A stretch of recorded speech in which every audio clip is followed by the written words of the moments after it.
분단은 모두를 다 갈라놓았습니다.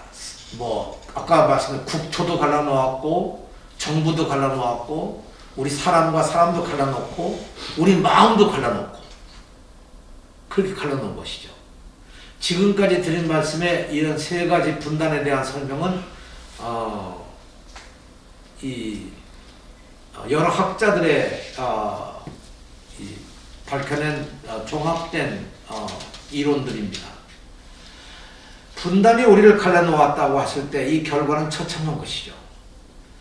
그러면 여기서 우리가 분단을 극복하기 위해서 우리가 어떤 과정이 있었나, 남과 북이 다른 나라는 관두고 우리끼리라도 어떤 일이 있었는가를 잠깐 좀 살펴보도록 하겠습니다. 여러분 아마 미안합니다. 이게 나무가 버렸네요. 네, 여러분 아시는 바와 같이 1972년 7.4 공동성명이라는 게 있었죠. 박정희 대통령 당시에 이유락 당시 정보부장을 북에 파송해가지고 7.4 남북 공동성명이라는 걸 내고 한반도 통일에 대한 3대 원칙을 내거는데 이게 상당히 원칙적인 얘기고 어떤 의미에서 보면 대단히 중요한 성명을 만들어냈다고 생각합니다. 이 72년 7월 4일 나온 7.4 공동성명이 공교롭게도 이 박정희 이 군사정권이 내놓은 이 유신 오기 직전에 이게 이루어진 거 아니겠습니까?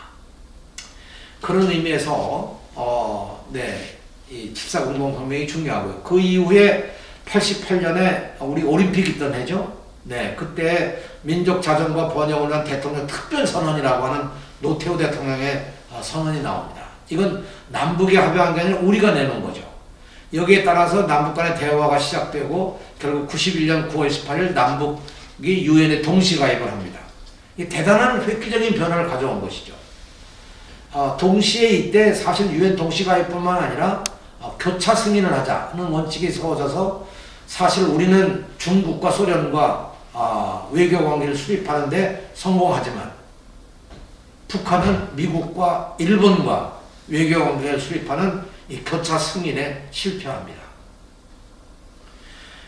결국 91년에 이 9.18 남북 유엔 동시가입이라고 하는 역사적인 이것도 결국 이 교차 승인을 한다고 하는 그 원칙이 받아들이지 않으면서 결국은 제대로 작동을 못하게 된 거죠. 만일 그때 약속대로 됐었다면 아마 한반도 역사는 지금 좀 바뀌었을 거라고 생각합니다. 91년에 이런 상황 속에서 이 노태우 대통령이 한반도 비핵화와 평화 구축을 위한 선언을 만들어내고 이거를 우리가 흔히 얘기하는 남북 기본합의서라고 하는 거에 다 들어가 있는 거고 이때 북과 협의해서 나온 최초의 합의문이 남북 기본합의서입니다. 사실 내용을 보면요 대단히 훌륭합니다. 사실 통일에 대한 모든 원칙과 내용은 여기에 다 담겨져 있습니다. 근데 여기서 하나 제가 짚고 넘어가고 싶은 것은 91년에 나왔던 이 남북기본합의서의 대체적인 내용들이 다 한국기독교교회협의회가 1988년 2월 8일에 발표한 한국기독교의 선언, 한반도 평화 통일을 위한 한국기독교회 선언이라는 그 내용의 상당한 부분이 바로 남북기본합의서 속에 담겨 있는 것이죠. 이때 이 일을 주로 해냈던 분이 후에 총리도 역임하셨던 이홍구 당시 그 통일부 장관의 그런 역할이 굉장히 컸었습니다. 근데 이런 역사를 놓고 볼 때 사실 남북기본합의서는 대단히 중요한 것이었고 한반도 비핵화라는 원칙이 이때 수립이 됩니다. 북도 비핵화, 남도 비핵화에서 남쪽에 있는 모든 미군 미사일 기지에 있었던 소형 핵폭탄이 전술 핵폭탄이 다 미국으로 돌아갑니다. 거의 한 1000기 가까이 됐다고 그렇게 평가를 합니다. 엄청난 일이었죠. 사실 이것이 제대로 갔었다고 하면 그야말로 한반도 통일도 이루어졌으리라고 생각합니다. 그리고 여기에 이제 12월 13일에 남북사의 화해와 불가침 및 교류협력에 관한 합의서가 만들어집니다. 이것이 아까 얘기 드린 남북기본합의서입니다. 이거를 우리 국무회의에서 의결하고 대통령이 제거합니다. 그리고 이거에 따라서 합의서 각장 이행과 각장이 아니 각자인데 이제 오자가 나서 변합니다. 각자 이행과 준수를 위한 부속 합의서를 만들어냅니다. 근데 문제는 여기에 있었습니다. 양쪽이 합의할 때는 국가적 차원에서 각각 이것을 비준 동의한다는 걸 해서 북의 이 인민회의에서 이거를 비준하고 가결을 합니다. 근데 우리나라 국회에서는 당시에요.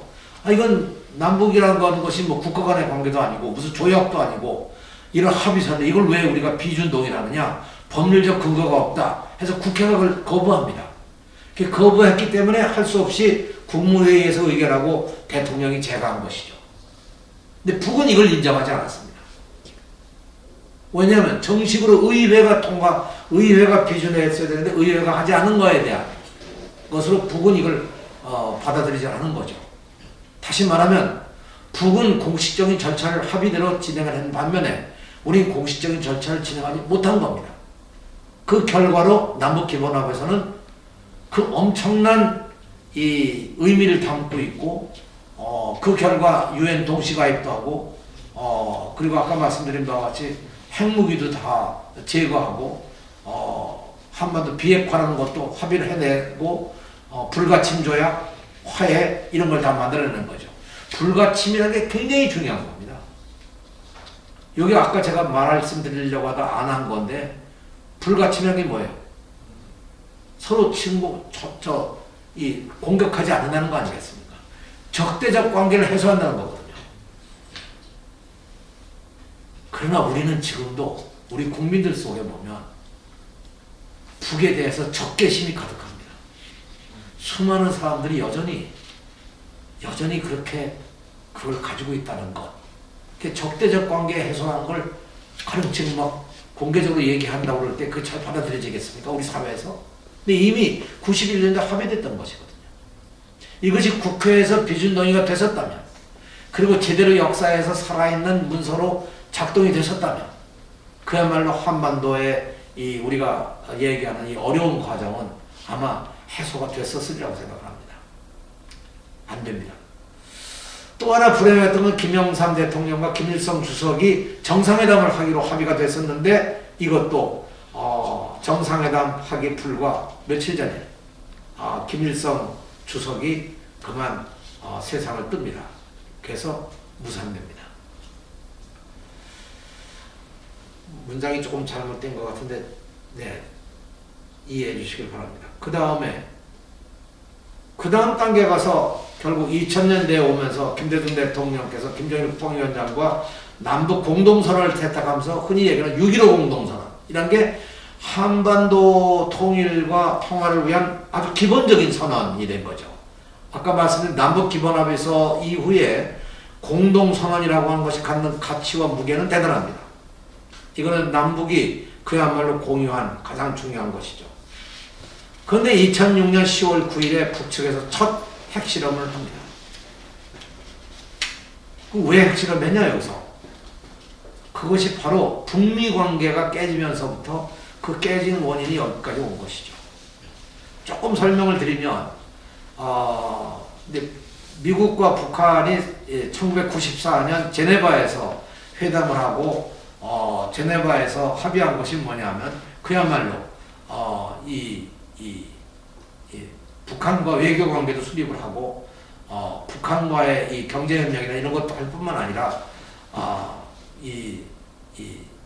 서로 인정을 하고 서로 국가로서 인정을 하고 가는 그런 평화로운 관계를 만드는 것이었고 그거에 대해서 북한은 핵 시설에 대한 것을 더 발전시키지 않고 미국은 대신에 경수로를 지어서 200만 킬로와트의 전기를 공급하는 걸 도와주겠다 해서 1994년에 합의된 것을 2003년에 준공하도록 돼 있었습니다.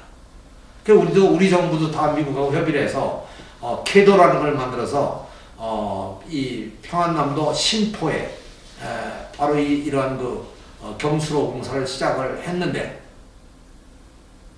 2003년에 준공하기로 돼 있었는데 2002년에 결국 미국이 이걸 깹니다. 그러니까 북한은 200만 킬로와트의 전력 생산을 받을 기대를 갖고 있다가 이게 깨지고 나니까 이게 문제가 된 거죠. 굉장히 심각한 문제였습니다. 그 왜 문제가 됐냐? 아까 얘기한 남북 기본 합의서가 이루어지던 1991년 이때가 어떤 때냐면 소련이 붕괴되고 동구라파의 이 사회주의 국가들이 다 무너지던 그런 때입니다. 그래서 사실은 유럽과 동구라파의 여러 나라들에 의해서 교육도 하고 이 산업 구조가 발전해 왔던 북한은 졸지에 경제적 타격을 엄청나게 입게 됐습니다. 그 타격의 가장 중요한 것이 에너지의 문제였죠. 북한이 필요로 하는 에너지의 한 3분의 1 정도를 유럽 쪽에서 받아야 되는데 받을 수가 없었습니다. 그러니까 가장 중요한 문제가 전기 문제였죠. 그 전기 문제를 해결하기 위해서 미국과 협상을 하고 결국 경수로를 만드는 것까지 합의를 하고 경수로 준공이 이제 내년이면 되는데 2002년에 미국이 다른 제의를 하면서 결국 이걸 깹니다. 그리고 3년 후에 북측은 핵실험을 하게 되는 거죠.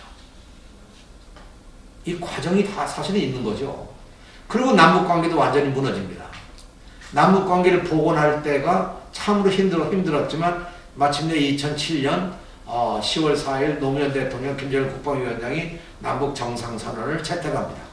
제가 이 당시에 통일부 장관이었고 정상회담을 제가 쭉 추진했고 제가 재임하던 동안에 통일부 장관을 하던 1년 3개월 동안 제가 재임하는 동안에 남북 공식 대화만 해도 66회였습니다. 근데 며칠 있으면 그 남북 대화를 시작한 지